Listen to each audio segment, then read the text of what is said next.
ყველაფერში თუ მხოლოდ ჩვენს გუნება-განწყობას მიჰყვები და არასდროს არ შეგიძლია ეს გუნება-განწყობა შეიქმნა, იმიტომ რომ მაგალითად ჩვენს მეგობარს რაღაცა ტკივილი აქვს და ამ ტკივილის გაქაროებისთვის ესიამოვნებოდა წასულიყო სპექტაკლზე.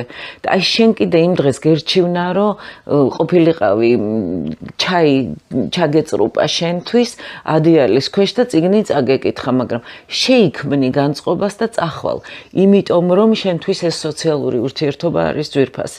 აი ეს დოზა, აი ამ ადამიანების მიმართ გაღებული ხარკის, ჩემი აზრით, კარგ სოციალურ უნარებზე, კარგ ემოციურ ემპათიაზე, ემოციურ თანაგრძნობის უნარზე მიუთითებს.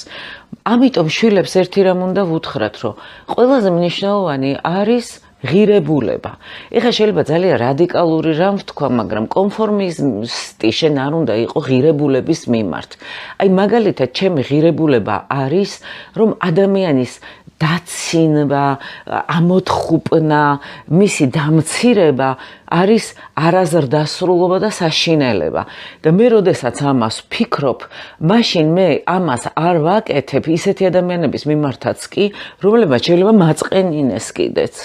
მაგრამ ეს ჩემი მყარი ღირებულებაა და ამიტომ მე რომ ვხედავ, რომ ვიღაცაზე ხორხოცებს და წრეში ყავთ ვიღაც შეგდებული, თუნდაც ვირტუალურად, აი ვიღაცის ფოტო უდევთ და მიდის ციცილ კისკისი, მე ამაში მონაწილეობას არ მივიღებ და არც ჰაჰას არ დავსვამ, მიუხედავად იმისა, რომ შეიძლება ამას აკეთებდეს ისეთი ადამიანი, რომელსაც რაღაც სხვა ადამიანური თვისებების მხრივ მომწონდეს ის ადამიანი, გარკვეული მეგობრობა თუ ფრენდობა თუ რა ვიცი, რაღაცა ტიპის მცირე კონტაქტი მასთან მქონდეს, მაგრამ რაღაც ნაწილში, რომელი ნაწილიც მე ამ ადამიანის მომწონს, მაგრამ რაც არ მომწონს, იმაში არც წავაქეზებ, არც მხარს დაუჭერ, არც დავახითხითებ და არც აი ეს არის ღირებულება, სადაც მე კონფორმიზმს არ დაუშვებ, იმიტომ რომ მიმაჩნია, რომ ეს არის უკადრისი საქციელი.